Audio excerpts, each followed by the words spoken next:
The story of Mitrice Richardson begins with a young woman full of ambition and light, whose future was bright, but whose death left behind only shadows and questions that have haunted her family and the public for more than a decade.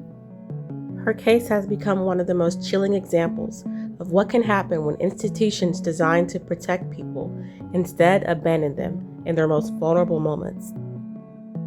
Mitrice was born on April 30th, 1985, in Los Angeles, California. Friends and family describe her as vibrant, intelligent, compassionate, and determined. She graduated from California State University, Fullerton, with a degree in psychology, focusing on child development. She had dreams of working with children, shaping lives, and making an impact.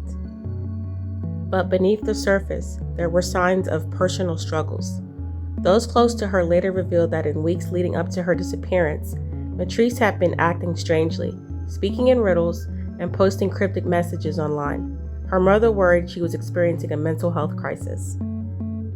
On September 16, 2009, those concerns became reality. That evening, Mitrice got into her black Honda Civic and drove from her family home in Los Angeles to Malibu. Her destination was Joffrey's Malibu, a high-end restaurant perched on a cliffside with sweeping views of the Pacific Ocean. For reasons that remain unclear, Mitrice decided to stop there for dinner. She arrived alone. Staff noticed she was behaving oddly, talking about astrology, making comments that didn't quite make sense.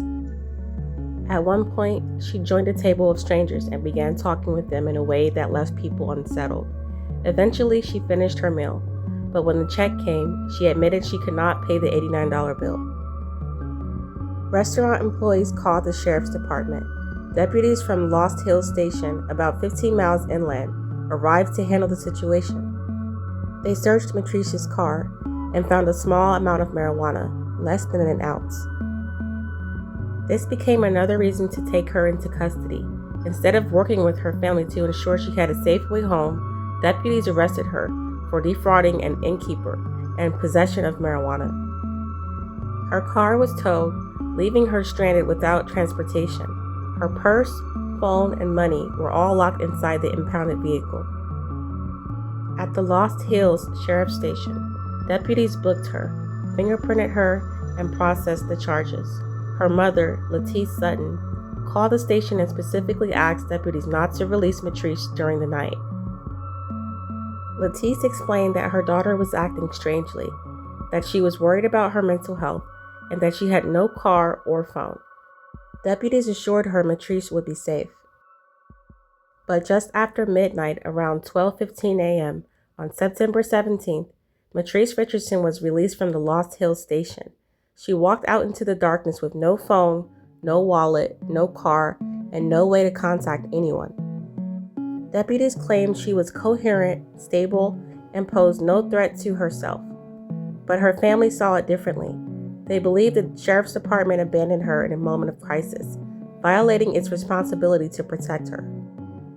Within hours, reports began to surface. Around 6:30 a.m., a homeowner in the nearby Monte Nido neighborhood called authorities, reporting that a young black woman was wandering through his backyard. She matched Mitrice's description. Deputies responded, but by the time they arrived, she was gone. That sighting was the last confirmed time anyone saw Mitrice alive. From that moment on, Mitrice vanished. Her family launched an intense search, distributing flyers, organizing volunteers, and demanding answers from the Los Angeles County Sheriff Department. They were met with silence, deflection, and denial. The department insisted it had done nothing wrong, but questions mounted. Why was Mitrice released in the middle of the night? Why was she not given access to a phone call?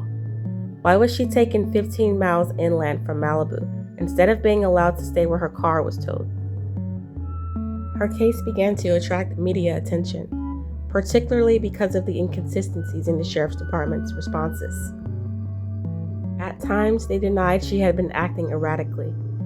At other times, they claimed they could not keep her legally detained.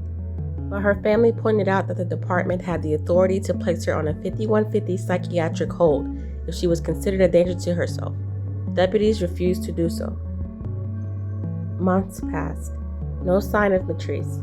Her mother and father fought tirelessly for her case to remain visible, holding press conferences and pushing for accountability. Theories swirled in the public. Some believed she wandered into the wilderness and succumbed to the elements. Others believed she was abducted, assaulted, or even murdered. Then on August 9, 2010, nearly 11 months after her disappearance, hikers exploring Malibu Canyon stumbled upon something horrifying. In a remote area, more than 8 miles from the Lost Hills station, where she had been released, they discovered human remains. Investigators confirmed that the remains belonged to Mitrice Richardson. Her body was found partially mummified, lying in a canyon ravine. The condition of the remains left many questions unanswered. The coroner could not determine the cause of death. There was no clear evidence of trauma, but her family was not convinced that the foul play could be ruled out. What made matters worse was the way discovery was handled. Mitrice's remains were removed hastily, before the coroner's office could properly document the scene. This violated protocol and destroyed potential evidence that might shed light on what happened to her. For her family, it felt like a second betrayal by the system that had abandoned her the night she disappeared. The official ruling stated that her death showed no signs of foul play, but her family and supporters disagreed. They believed the sheriff's department had mishandled the case from the beginning and continued to cover up its mistakes. The questions remain. Did Mitrice wander into the canyon and die accidentally, lost and disoriented? Or did someone harm her, taking advantage of her vulnerability? Why did the sheriff's department fail to protect her? And why did it release her into the night with no resources? To this day, those questions are unanswered. Mitrice Richardson's story has become a symbol of the failures of law enforcement in dealing with vulnerable individuals. Her family has fought for reforms to ensure no one else experiences what they did. They continue to demand justice and accountability, keeping her memory alive. Her case has been covered in documentaries, news programs, and podcasts.